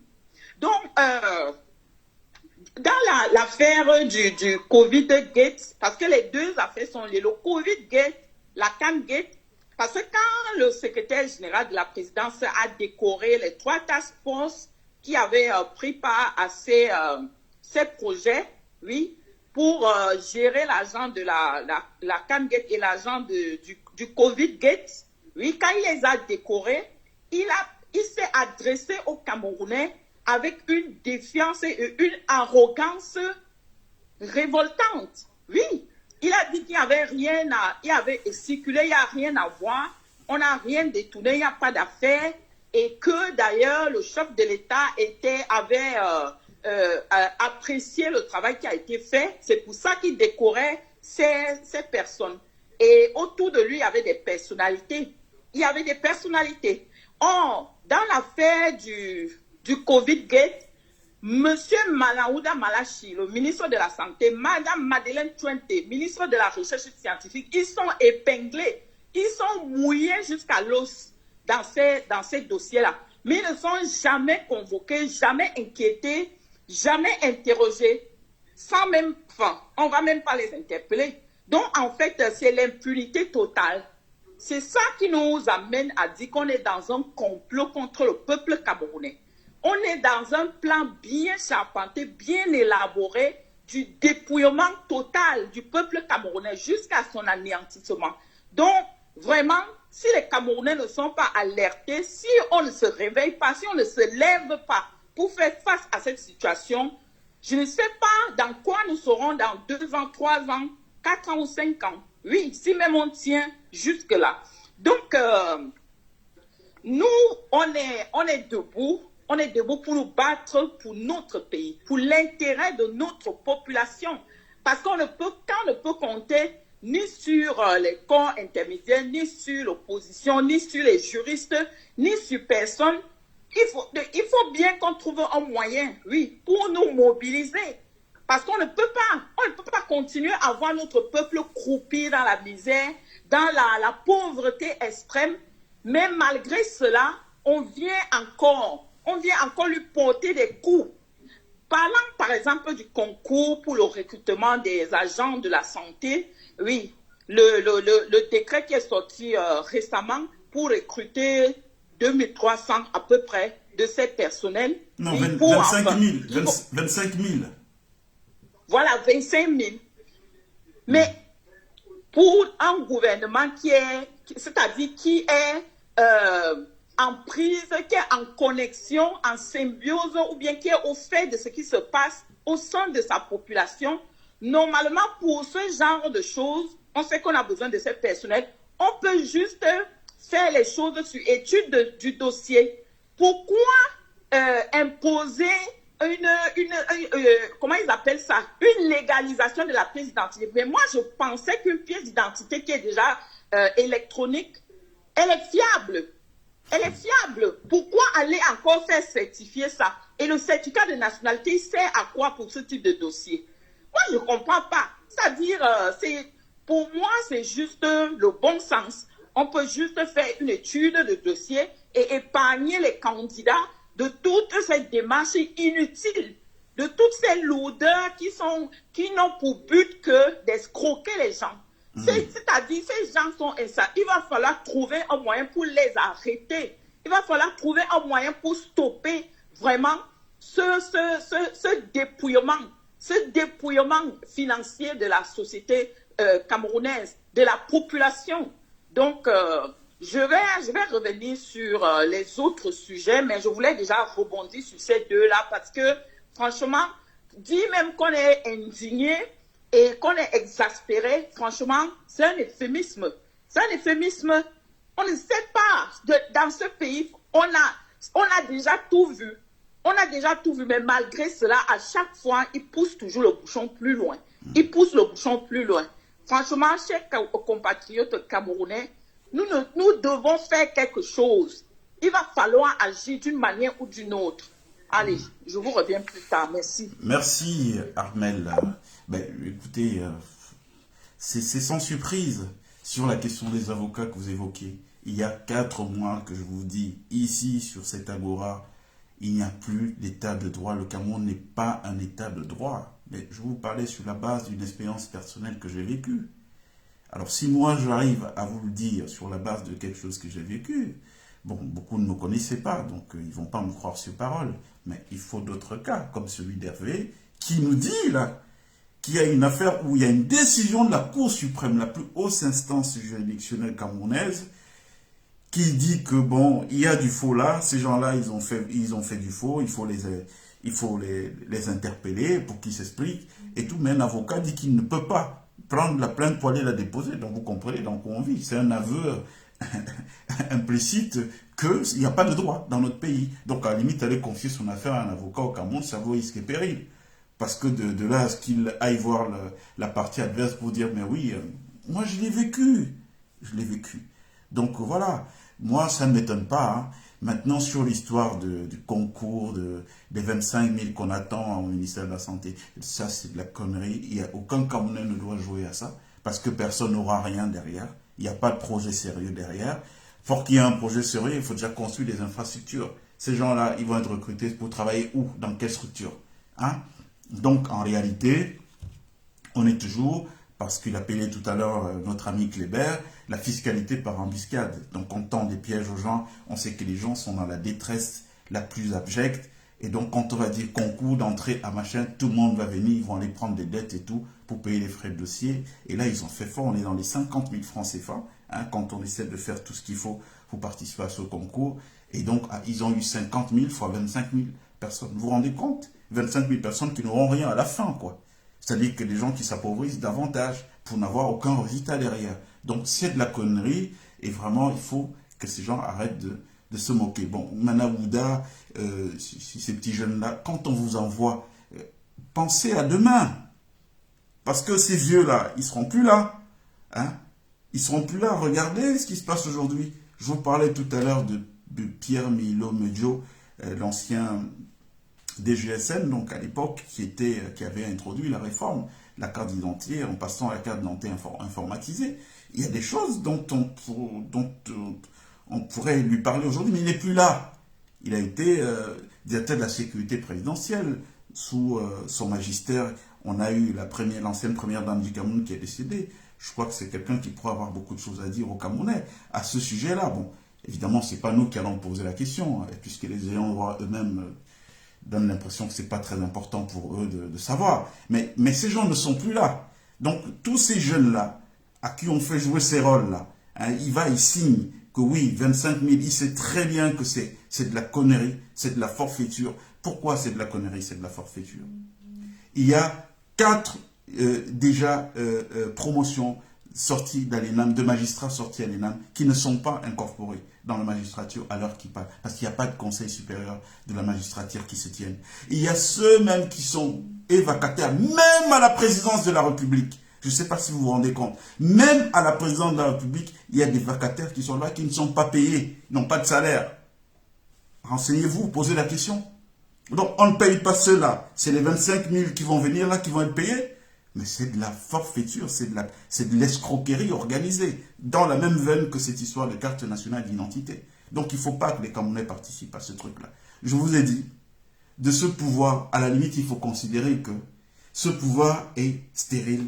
Donc, il ne peut pas nous faire d'enfants. Il faut oublier l'idée qu'on va avoir quoi que ce soit avec ce pouvoir. Et puis, concentrer l'énergie vers l'après. L'après, on doit le préparer maintenant, ensemble, pour ceux qui le veulent. De toute façon, le mouvement, il est engagé. Que vous le vouliez ou pas, il va avoir le changement.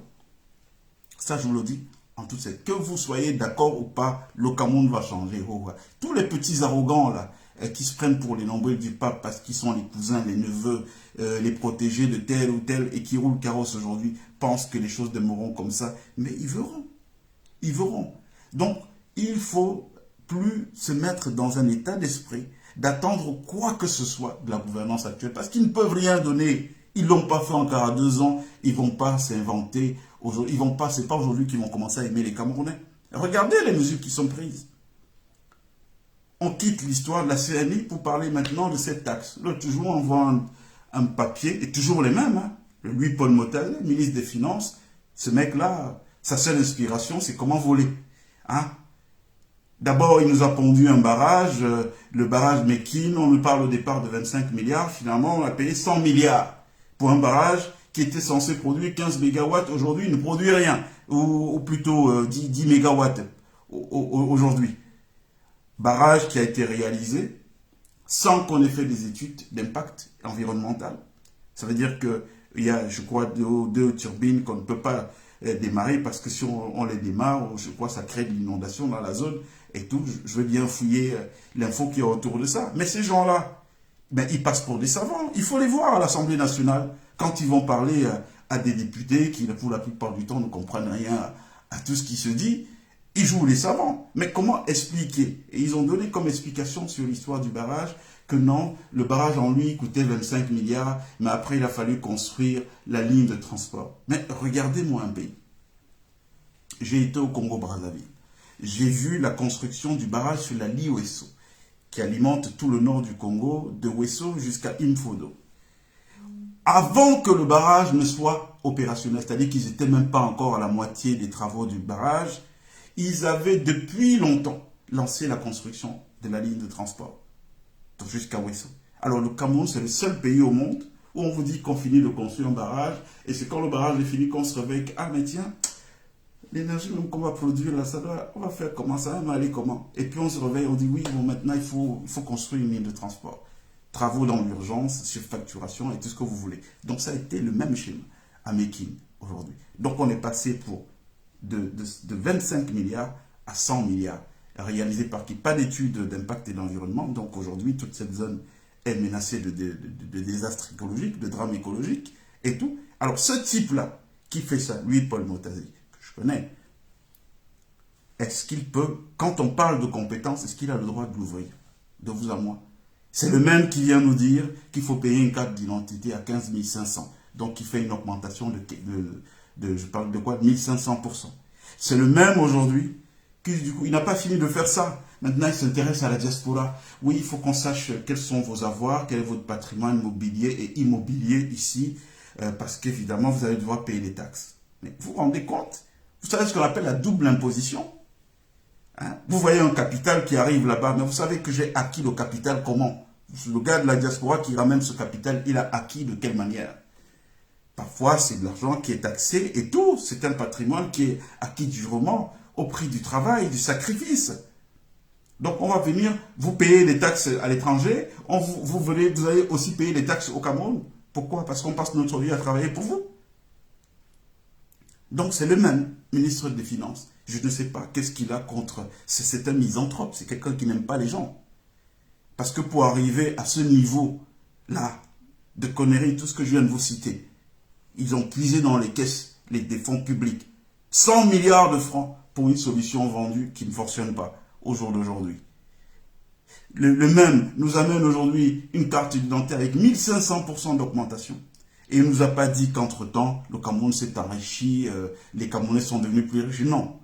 Et le même aujourd'hui veut s'intéresser en plus aux revenus de la diaspora. Parlons de cette diaspora. Il n'y a pas de sécurité sociale en Afrique garantie par les États. C'est qui la sécurité sociale en Afrique? La sécurité sociale, c'est vous et moi. C'est ces gens de la diaspora qui financent les soins de santé, financent la nourriture, financent l'école. Ils financent tout, finalement, ils portent tout.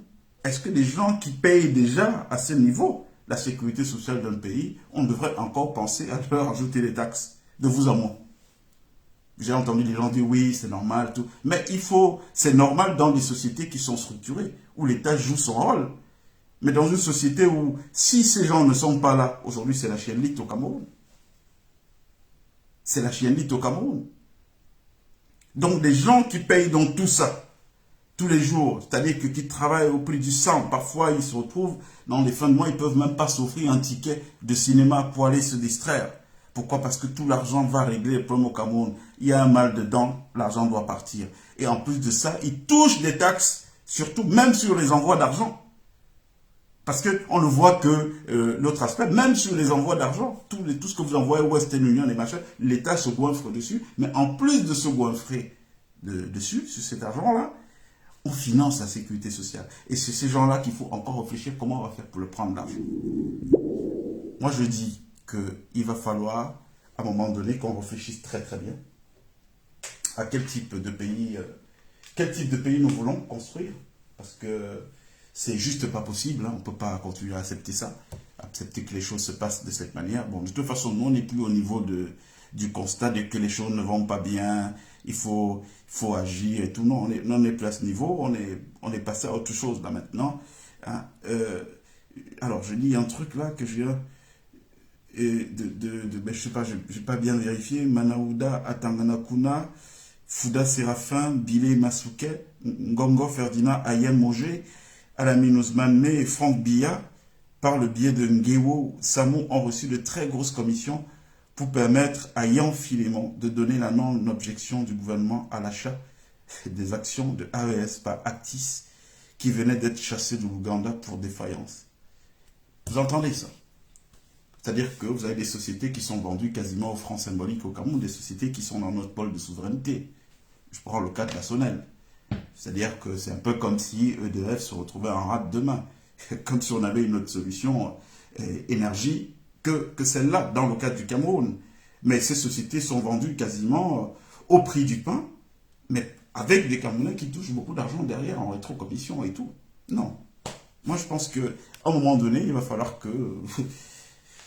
voilà, que les Camerounais qui jouent leur part de rôle, mais qu'on arrête de faire ça, quoi. Qu'on arrête de dire aux gens, oui, venez payer 50 000, vous allez participer à un concours pour être recruté dans la fonction publique. Quelle fonction publique? Ceux qui sont là ne sont pas payés déjà. Posez la question aux professeurs. J'ai vu que c'était l'objet d'une mobilisation il n'y a pas longtemps, il y a quelques mois ou années à rebours. Posez la question aux vacataires. Même à la présidence de la République, ils ne payent pas. Alors, on va vous recruter pour travailler où? Où est le plateau technique? Non, c'est juste de l'argent. Votre argent qu'on a envie de distraire de manière détournée. Il ne faut pas dire, il ne faut pas accepter ça. Il faut dire non à cette connerie. Alors, ça nous amène, si on n'a pas de réaction sur le sujet, à parler d'une autre affaire.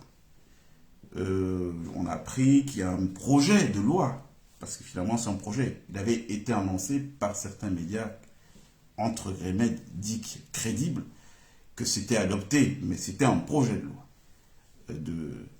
de proroger le mandat des députés d'un an, faisant que la présidentielle passerait avant ce mandat et ça permettrait d'écarter certains candidats de cette présidentielle. Moi, je pense que c'est une bonne nouvelle. C'est une bonne chose, puisque nous avons essayé de montrer le chemin ici, on n'a pas été compris. Mettons ça comme ça, puis disons ça pudiquement, on n'a pas été compris, on a essayé de nous faire croire que bon, c'est nous qui n'avions pas la bonne stratégie, que oui, on avait face à nous des gens de bonne foi, et qu'avec ces gens de bonne foi-là, voilà, il suffisait juste d'aller s'inscrire dans les urnes, et puis on allait à une élection qui pouvait être gagnée et tout. Bon, allez, s'il fallait une preuve, bon, la preuve elle est là, hein, que ces gens ne sont pas prêts à renoncer au pouvoir, ni aujourd'hui, ni demain. Alors, il faudra les chasser de force. Il n'y a pas autre chose à faire. Les chasser de force, pour une raison toute simple. C'est bon, là, hein, les mecs. On a assez donné. On a face à nous des gens qui ont goûté à la jouissance du pouvoir, qui ne sont pas prêts à renoncer à cette jouissance. Donc, le moment est donc venu pour tous ces leaders sincères. Parce que je vous ai dit que, comme demandé tout à l'heure, oui, même les avocats, je vous ai dit que rien au Cameroun ne vit sans l'adoubement du système. Et quand je vous dis ça, je m'arrête là. Parce que je sais qu'il y a des gens qui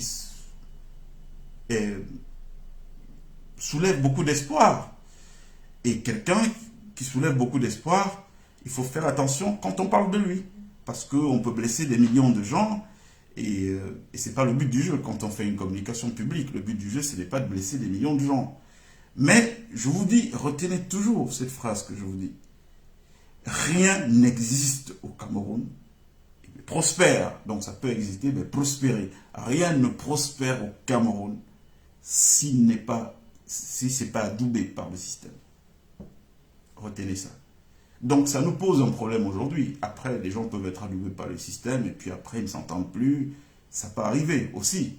Mais ce que je voulais dire, c'est que c'est clair que ces gens ne veulent pas partir de manière normale. Donc il va falloir les amener à partir. Donc maintenant, les leaders sincères qui veulent réellement qu'il y ait un changement positif au Cameroun, ben ces gens doivent saisir la chance qui est offerte là à tous de rejoindre le front.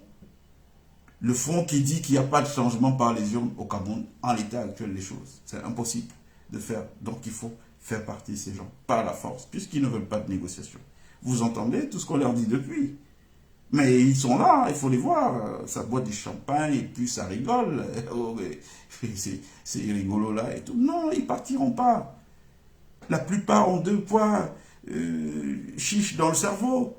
Ils ne comprennent même pas quand vous leur dites ça. La preuve, ils ont fait des malversations. Eux-mêmes encore, ils ont donné les preuves de leurs malversations qui ont permis à la Cour suprême de les épingler.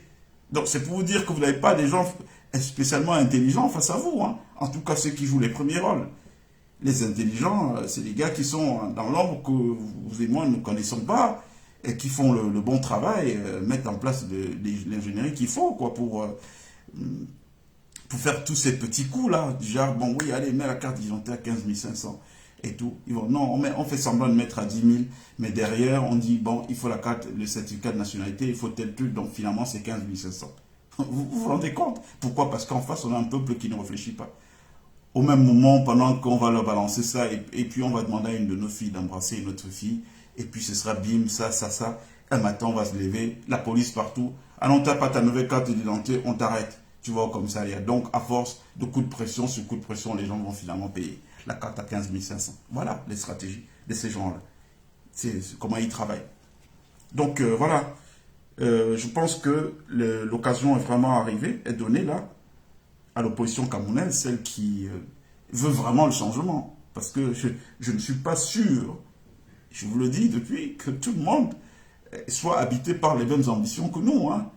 Je ne suis pas sûr. Hein. Le vieux, il a une capacité de corruption qui est très très forte. Le vieux là-haut, et on connaît le pouvoir addictif de l'argent de la corruption. Donc, il faut faire attention. Alors, il y a Solange qui nous dit, quand je vois les gens qui croient naïvement que ce pouvoir peut tomber par les urnes, je ris, gnoc gnoc. Un arbre vieux de 43 ans ne se déracine pas par les branches. Mais c'est vrai, Solange, c'est vrai. On prend Henri qui revient. Allô, Henri? Oui, excuse-moi de revenir un peu, c'est pour embrayer le sujet que je suis en train de développer. Effectivement, ils n'ont pas l'intention de partir. Il faut qu'on se désillusionne totalement du fait que c'est pas les urnes, c'est pas... Et ils ne partiront jamais. Tant qu'ils n'ont pas en face d'une force structurée, surtout structurée, parce que ce sont les maîtres du chaos. Vous ne pouvez pas les battre sur le chaos.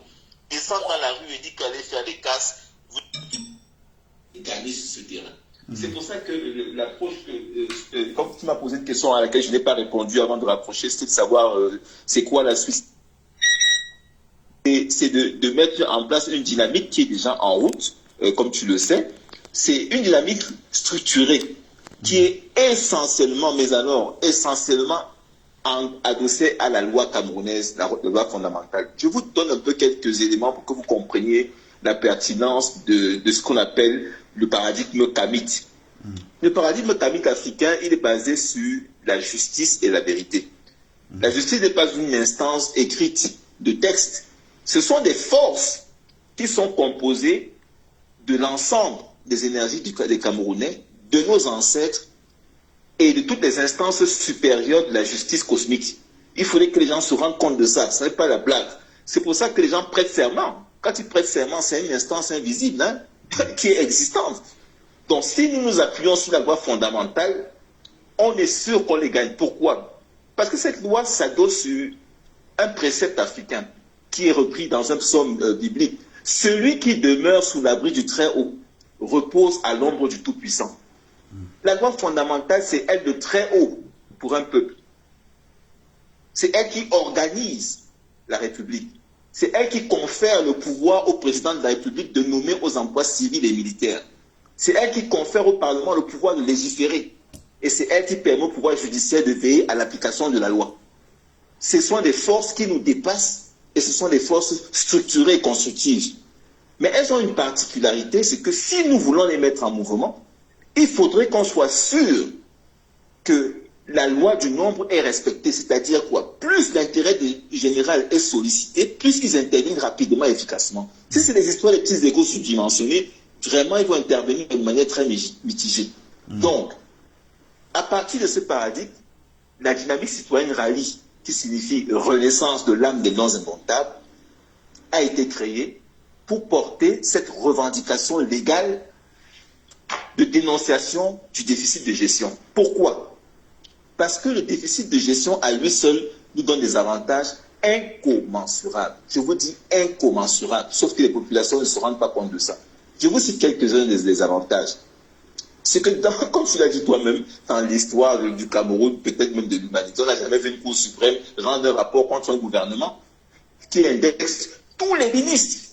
C'est-à-dire que le déficit non stallé veut dire que un ministre a participé au conseil de cabinet, il a eu vent de l'histoire, il n'est pas allé dénoncer. Or, au Cameroun, il y a 65 ministres, si je ne me trompe pas. Et il ne manque pas 65 cellules à Konengi là-bas pour les mettre. Hein. Vraiment, ils descendent tout de suite. De plus, la plainte que j'ai déposée a eu pour objectif d'interrompre la prescription. Parce que d'ici novembre 2024, on ne pourra plus jamais condamner qui que ce soit contre cette affaire. Donc, il fallait stopper ça. Donc, s'il faut maintenant que le peuple s'associe à cette dénonciation, qui est une obligation légale de faire, ce n'est pas... Et il faudrait qu'elle le fasse avant le 4 novembre 2024. Et ce qui est particulier dans cette histoire, c'est que les hautes instructions du chef de l'État sont engagées, tel que le ministre nous le dit. Et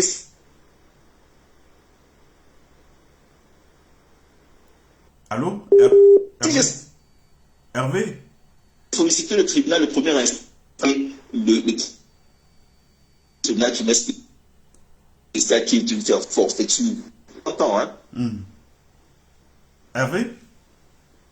Oui, j'écoute. Alors, on vous a perdu un tout petit peu, on t'a perdu un tout petit peu quand tu parlais des hautes instructions qui étaient engagées. Si tu peux juste revenir sur... Oui, les hautes instructions, elles sont engagées parce que c'est le ministre des Finances qui le dit lui-même, qu'après que le Premier ministre ait fait le conseil de cabinet, il y a des instructions qui viennent du chef de l'État. C'est le ministre des Finances qui le dit. Oh, c'est total de confiance. J'espère qu'il va se mobiliser. Pas la peine d'aller pourrir dans les histoires, les inscriptions, les lycées. Voilà, on a notre direct qui est signalé et puis on partage pas beaucoup. Pourtant, c'est très intéressant ce que vous dites. Donc, on a comme ça, oui, on a des coupures malheureusement et pourtant c'est très intéressant. Donc, vous avez contacté quand même des personnalités de l'opposition. Les charges, hein, de ce qu'il doit aller dénoncer ce déficit. J'ai saisi aussi officiellement le président du MRC et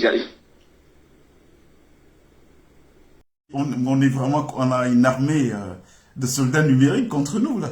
C'est s'y aller à tout bout de champ et puis la connexion se coupe. Bon, essayons de contrebalancer en... J'attends ça. Il ne faut pas que les jurys ne dénoncent pas.